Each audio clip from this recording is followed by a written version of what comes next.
Bien, bueno, pues en los últimos días hemos estado escuchando mucho sobre cómo está preparándose México para adherirse a estos mecanismos de aseguramiento de las vacunas contra el COVID-19. En la víspera, el canciller Marcelo Ebrard pues hablaba de este acuerdo, el COVAX, que le garantizaría o le aseguraría a nuestro país el suministro de este antivirus. Pero ¿qué es lo que implicará para México? Ya se está hablando de una vacuna, perdón, de un anticipo para pagar la vacuna, y sobre todo cómo queda México en lo que es el subsidio de los países desarrollados a los no desarrollados y que pues necesariamente requieren del antídoto. Vamos a platicar con Javier Tello, médico cirujano y analista en políticas de salud. ¿Cómo estás, Javier? Mucho gusto saludarte. Buenas tardes. Buenas tardes, Darío, ¿cómo están? Bien, explícanos por favor de entrada qué es el COVAX para quienes todavía no están muy relacionados y de dónde crees que pudiera, el presidente creo que ya habló de 20,000 millones de pesos como un primer presupuesto para la compra de medicamentos, pero ¿cómo queda nuestro país en el contexto de las demás naciones que serán objeto de subsidios porque carecen de los recursos para comprar el antídoto?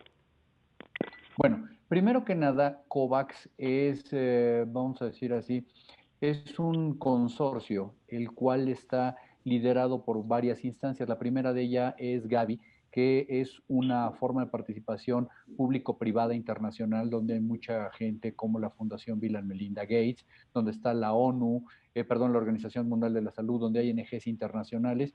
Y este organismo Gavi ha sido creado para poderle brindar acceso a vacunas de manera fácil a todos los países que no tienen una solidez económica. Ellos, conjuntamente con la Coalición para la Preparación Epidémica, llamada CEPI, y la Organización Mundial de la Salud, formaron, digamos, un equipo de trabajo que se llama COVAX, para que funcione como un acelerador de la fabricación y la distribución de vacunas en muchos de estos países. Inicialmente el concepto estaba creado para los países más pobres que de ninguna manera iban o van a poder tener un acceso por presupuesto propio. Pero después, como una excelente idea, se fueron sumando países que se llaman de ingresos medios o países que prácticamente no tienen ninguna necesidad. Estoy hablando de la Unión Europea, estoy hablando de Gran Bretaña y estoy hablando entre ellos de Japón, Canadá, México, entre ellos. Es decir, México no está en COVAX como uno de los países pobres, eso es lo que hay que entender, sino que está como un país que puede autonegociar su suministro de vacunas.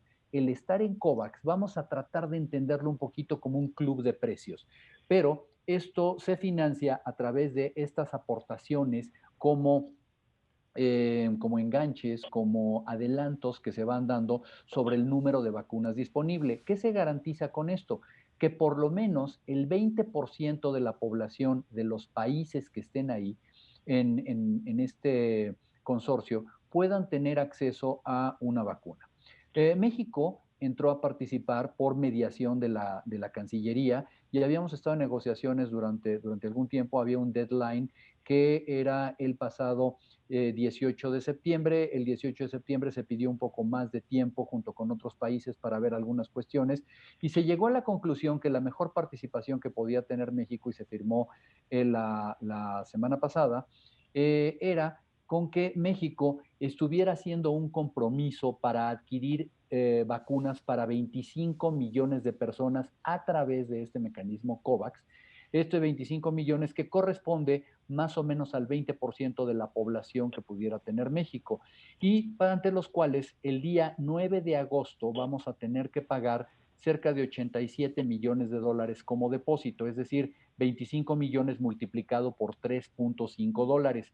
Esta tarifa de 3.5 dólares, Darío, es lo que vale el anticipo en las condiciones que entra México, que son las de poder en determinado momento salir reembolsable sin un compromiso.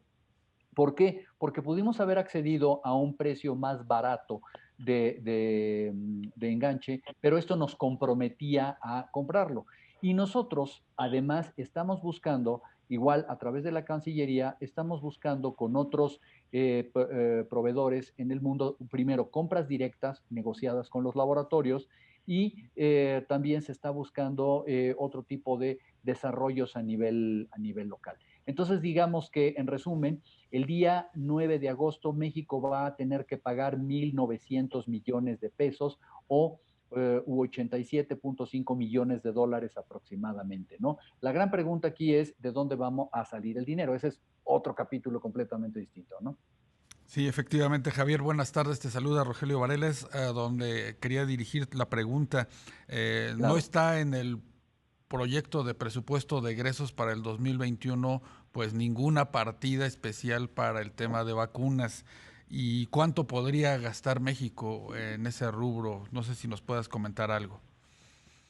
Si nosotros hacemos una proyección epidemiológica y tomamos en cuenta los precios estimados en un precio promedio para ventas a gobierno que se han estado manejando de aproximadamente $5 por dosis o por individuo, por así decirlo, México necesitaría entre cerca de 15,000 a 40,000 millones de pesos más o menos de inversión. Y el problema que tienes, toda la razón, Rogelio, es que nosotros no tenemos en ese momento un solo peso en el presupuesto, lo cual se dice de una manera fácil y nosotros escuchamos tanto del presidente de la República como del subsecretario López-Gatell o del canciller, no, es que sí va a haber recurso, pero son de este tipo de respuestas que a algunos de nosotros nos pone bastante nerviosos, porque el que me digan que va a haber recurso no me están diciendo cuándo lo voy a tener disponible y mucho menos dónde lo voy a tener. No están en el presupuesto de 2021, no está considerada, una partida para la compra de específica de vacunas contra COVID-19. El único presupuesto para inmunizaciones que hay es el de los programas de vacunación normales, las vacunas, vamos a llamarles rutinarias, que la gente y los niños se ponen en México, pero no para COVID-19. Y la cosa no termina ahí, sino que además de que no tuvimos un incremento sustancial en el presupuesto a la salud por cuestiones operativas mínimas, lo que sea, tampoco tenemos ahora un incremento visible para toda la operación que va a requerir el sector salud en los próximos meses y años que vamos a vivir con la pandemia. Ejemplos muy claros. Hoy sabemos que los médicos y el personal de salud necesitan equipo de protección personal y no vemos en el presupuesto la partida para más guantes, para más máscaras, para estos trajes blancos que se van a seguir utilizando durante varios meses. No estamos viendo la partida para poder compensar todas las cirugías que se quedaron retrasadas durante todo este tiempo, o toda la atención médica al cáncer, o nuevos medicamentos. Es decir, sí hay un problema presupuestal y volviendo entonces en redondo a tu pregunta, mucho menos tenemos un presupuesto que esté asignado para, de entrada, para estos 1.800 o 1.900 millones que vamos a pagar ya el día 9 de agosto, o para el resto de la compra de las vacunas contra COVID que vengan, ¿eh?